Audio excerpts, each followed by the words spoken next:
എല്ലാവർക്കും നമസ്കാരം. Welcome back to Niyans. രാവിലെയോ വൈകുന്നേരമോ ഒക്കെ കഴിക്കാൻ പറ്റിയ റവയും ഗോതമ്പ് മാവും കൊണ്ട് തയ്യാറാക്കി വാഴയിലയിൽ പൊതിഞ്ഞ് ആവി കയറ്റിയെടുത്ത നല്ലൊരു കിടിലൻ പലഹാരത്തിൻ്റെ റെസിപ്പിയാണ് ഇന്നത്തെ വീഡിയോയിലുള്ളത്.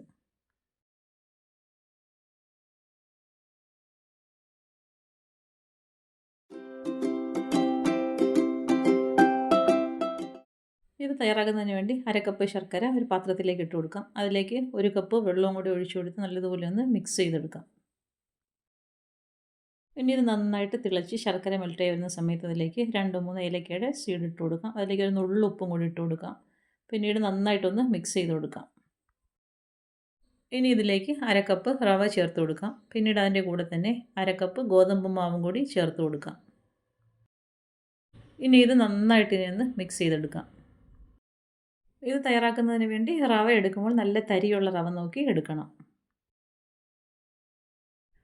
ഇതുപോലെ നന്നായിട്ട് മിക്സ് ചെയ്തെടുത്തതിന് ശേഷം അതിലേക്ക് 1 ടീസ്പൂൺ നെയ്യും കൂടി ചേർത്ത് കൊടുക്കാം. നെയ്യും ചേർത്ത് കൊടുത്തതിന് ശേഷം വീണ്ടും നന്നായിട്ട് ഇതേപോലെ ഒന്ന് ഇളക്കി കൊടുക്കാം.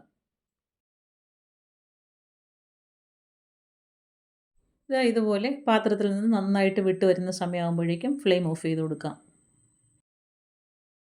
ഇനി ഇതിനൊരു ഫില്ലിങ് തയ്യാറാക്കി എടുക്കാം. അതിനുവേണ്ടി ഒരു നേന്ത്രപ്പഴം തൊലി കളഞ്ഞ് ഒരു പ്ലേറ്റിലേക്ക് വെച്ച് കൊടുത്തതിന് ശേഷം ഇതേപോലെ ഫോർക്ക് ഉപയോഗിച്ച് നന്നായിട്ട് ഇതിനെ ഒന്ന് ഉടച്ചെടുക്കാം.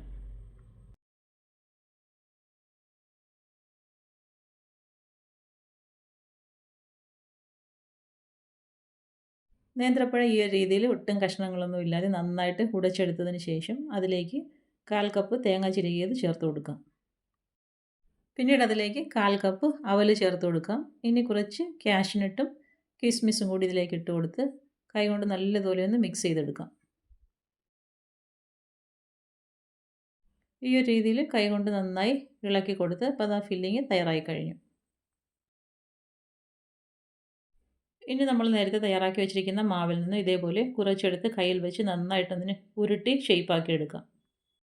പിന്നീട് ഇതേപോലെ കയ്യിൽ വെച്ച് പരത്തി ചെറിയ കുഴിയാക്കിയതിന് ശേഷം ഫില്ലിങ് ഇതിലേക്ക് വെച്ച് കൊടുക്കാം.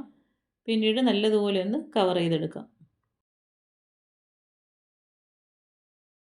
ഫില്ലിങ് ഒട്ടും പുറത്ത് കാണാതെ ഈ ഒരു രീതിയിൽ നന്നായി കവർ ചെയ്തെടുത്തതിന് ശേഷം കയ്യിൽ വെച്ച് നല്ല രീതിയിലൊന്ന് ഷേപ്പ് ചെയ്ത് ഉരുട്ടിയെടുക്കാം.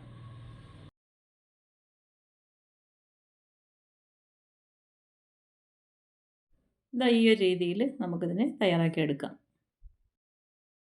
ഇനി അടുത്തതും ഇതേപോലെ തന്നെ തയ്യാറാക്കിയെടുക്കാം.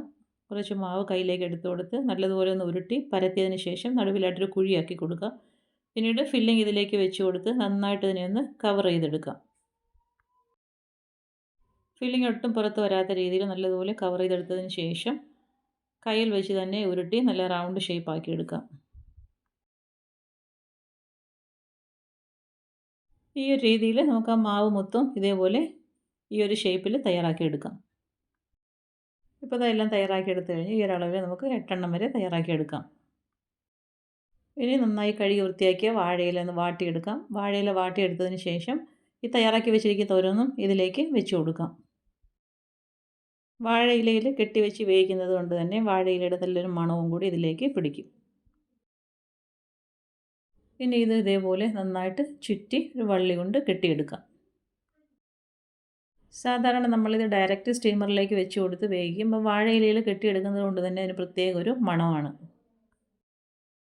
ഈ ഒരു രീതിയിൽ കെട്ടിയതിന് ശേഷം നമുക്ക് സ്റ്റീമറിലേക്ക് വെച്ച് കൊടുത്ത് അടച്ചു വെച്ചതിന് ശേഷം നന്നായിട്ടൊന്ന് വേവിച്ചെടുക്കാം. അടുപ്പിലേക്ക് വെച്ച് കൊടുത്ത് ഒരു 10 മിനിറ്റ് ആകുമ്പോഴേക്കും ഇത് നന്നായിട്ട് വെന്ത് കിട്ടും. ആ ഒരു സമയമാകുമ്പോഴേക്കും ഫ്ലെയിം ഓഫ് ചെയ്ത് നമുക്ക് അടുപ്പിൽ നിന്ന് മാറ്റാം.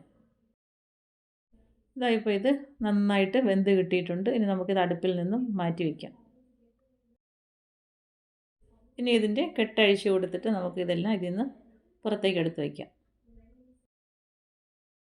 ചേർത്ത് കൊടുത്തിരിക്കുന്ന ഐറ്റംസ് എല്ലാം നമ്മൾ ഓൾറെഡി വേവിച്ചെടുത്തതായതുകൊണ്ട് തന്നെ ഇത് നമുക്ക് സ്റ്റീമറിലേക്ക് വെച്ച് കൊടുത്തതിന് ശേഷം 10 മിനിറ്റ് മതിയാകും നന്നായിട്ട് വെന്ത് കിട്ടാൻ വേണ്ടി.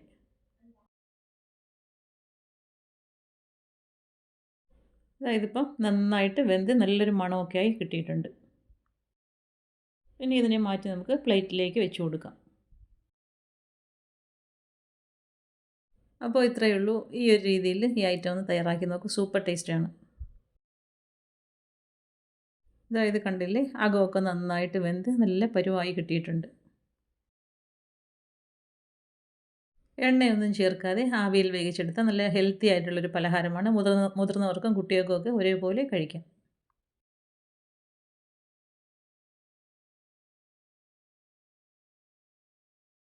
വീഡിയോ ഇഷ്ടമായാൽ ലൈക്ക് ചെയ്ത് സബ്സ്ക്രൈബ് ചെയ്ത് സപ്പോർട്ട് ചെയ്തേക്കൂ. വീണ്ടും അടുത്ത വീഡിയോയിൽ കാണുന്നത് വരെ bye from Niyans. Thanks for watching.